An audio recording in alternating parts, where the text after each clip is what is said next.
demonstrating the nation's resolve through well-synchronized multi-domain operations by all three services, in concert with instruments of national power. It stands as a testament to Jai, that is, jointness, Atmanirbharta, and innovation, meaning victory.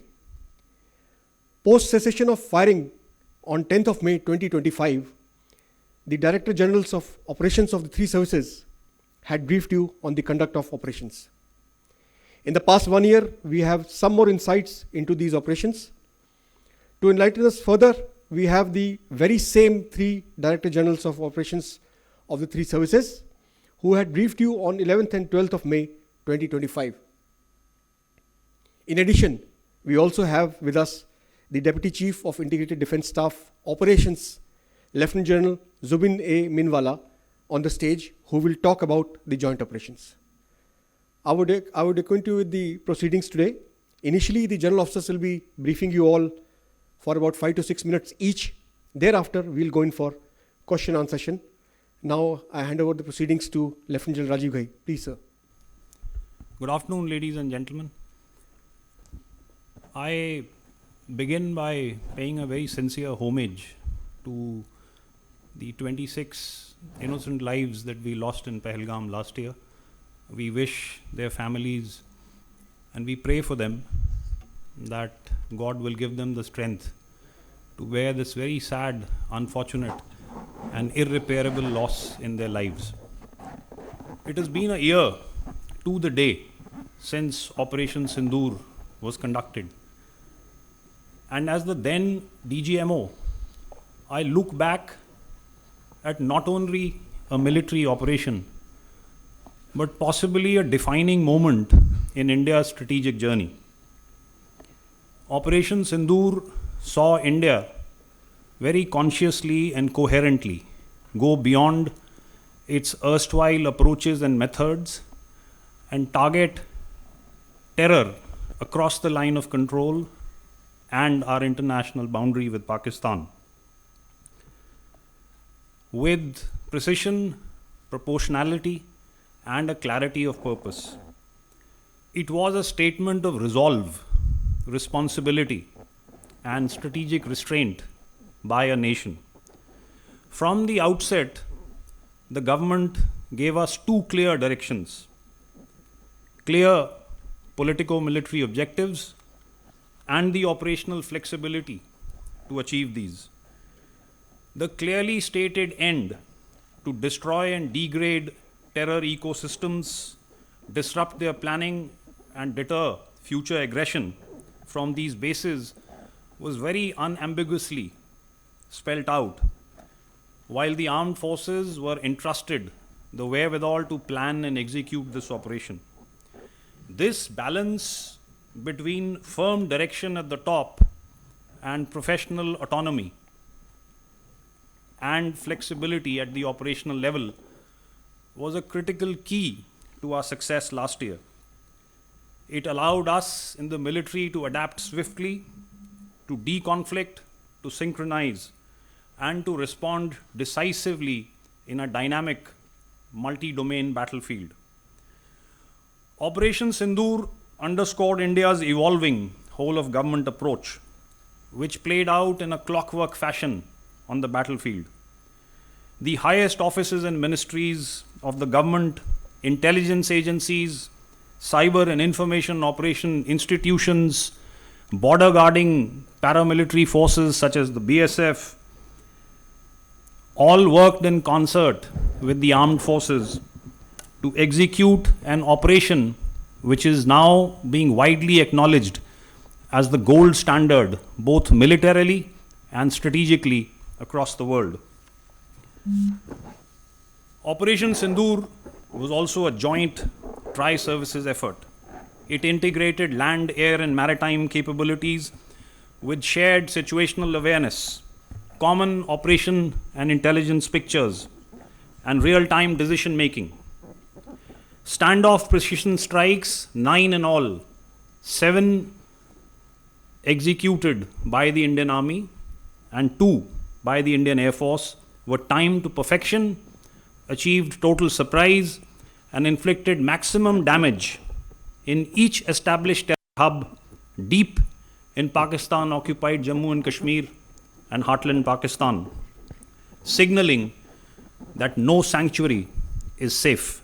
All this while all of Pakistan's effort to target our military infrastructure and bases came to a knot due to a very carefully and deliberately laid out air defense architecture. We planned, executed, and concluded a complex multi-domain operation in a remarkably compressed time frame. The operation also showcased indigenous capability. A significant percentage of the weapon systems, munitions, rockets and missiles, sensors, and electronic warfare suits that were employed were developed and produced in India. The BrahMos, Akash, advanced surveillance and targeting systems, along with homegrown ammunition and spares, all played a decisive role. Indigenous equipment meant not only just self-reliance, but the flexibility to tailor these to our operational requirements, sustain and maintain supply chains, and to respond with speed and confidence. Operation Synindhur proved that Atmanirbhar is not just a slogan, it is indeed a force multiplier. Today, over 65% of our defense equipment is being manufactured domestically. I also want to speak here of our exit strategy and escalation control. In an era of prolonged conflicts around the world, we struck hard, achieved clearly defined objectives, and then decided to cease hostilities when the Pakistanis were compelled to negotiate and requested us to stop. The objectives were achieved through a calibrated shot and sharp shock that altered the enemy's risk appetite and disrupted his command and control. Without locking India into a long-drawn war or conflict, the ill effects of which we are seeing in ongoing conflicts around the world. This measured approach reflects the maturity of our strategic culture and the professionalism of our armed forces. Finally, the operation placed enormous responsibility on every arm of the state. Intelligence agencies provided the accurate information that is so critical to precision targeting. Cyber and electronic warfare units maintained information dominance. The government managed the international environment, as also the internal security and public reassurance. The armed forces executed the kinetic phase with discipline, precision, and minimal collateral impact.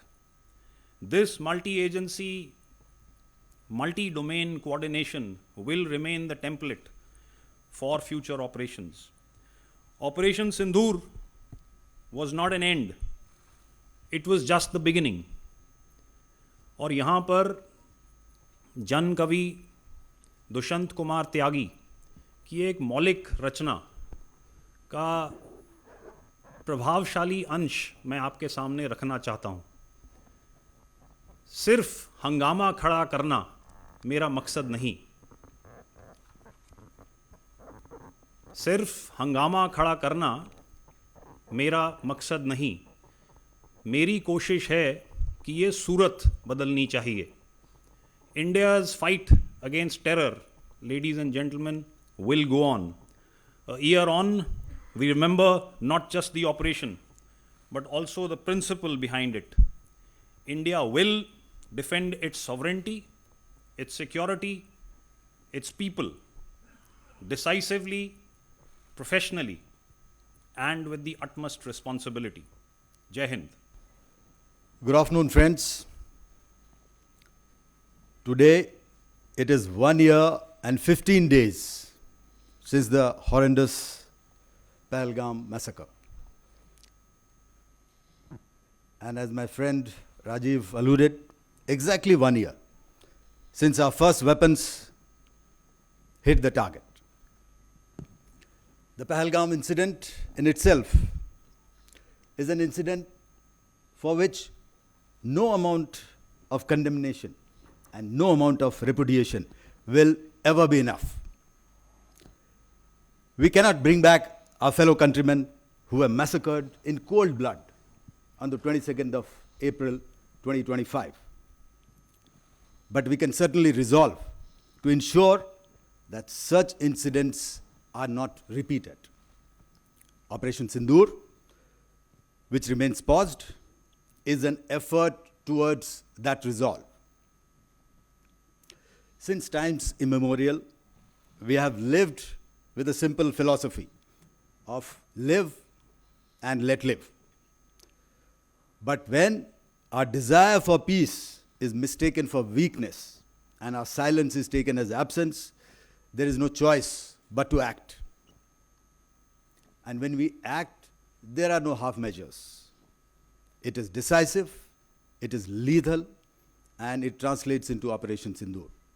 A decisive yet calibrated response targeting the perpetrators and their backers. As Rajiv has alluded, going into this operation, our higher directions were very, very clear.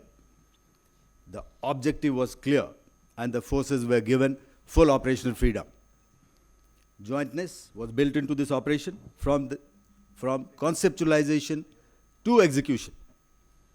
The COSC, which comprises of the CDS and the 3 service chiefs, deliberated every option and calibrated every decision. Thus, with an absolute clarity of action, a successful joint operation was launched to destroy the terror infrastructure in POJK as well as in Pakistan itself. And when that first weapon hit the target on the early morning of 7th May 2025, that decisive flash, ladies and gentlemen, was the strength and the resolve of the people of India being projected into the enemy heartland. It was partial justice being served to the families of the victims of that horrendous massacre in Pahalgaon and many such incidents before that. Going into these operations, I remember focus into details of planning. The 3 of us met almost daily and on more than one occasions. Our aim was not just to hit. It had to be lethal, it had to be precise, avoiding collateral. Hence, selection of targets, timing, weapons to be used, everything needed to be carefully considered. And once that was done, execution was achieved with clockwork precision. A question which comes up time and again is, why did we agree to stop? I fully understand the angst of our people, especially the younger generation, given our experience with Pakistan. But allow me to clarify here. Our fight was with the terrorists and their support infrastructure, and that is what we hit, ensuring no collateral damage. We had achieved our objectives and our mission was complete.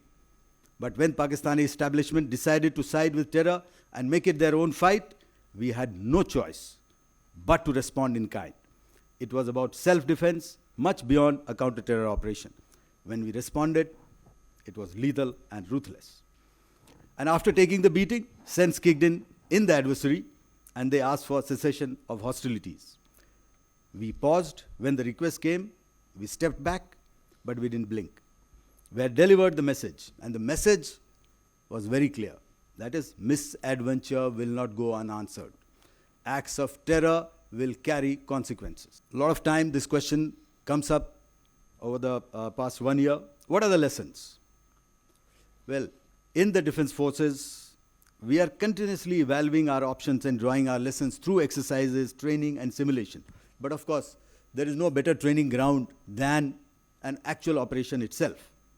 So we have also internalized what we encountered and taken them into our planning consideration. Some of them I can share with you. First, Operation Synindhur reaffirmed the primacy of air power. And when I say air power, it means everything that is in the air and not only Air Force. As the first responder and the dimension of choice for any nation. Second, it reasserted the salience of jointness and a whole-of-nation approach. It vindicated Indian Air Force's focus on precision targeting and net-centric warfare, with ICCS emerging as a clear enabler. Next, we are also able to see through our adversary. We now have first-hand confirmation of their capabilities, capacities, and tactics. they intended to hide. So I'm sure there are a worried lot across there. A crucial lesson: nations forced into conflict must always have conflict termination criteria and strategy in sight. Otherwise, very soon you can go astray and do not realize how to terminate that conflict. Of course,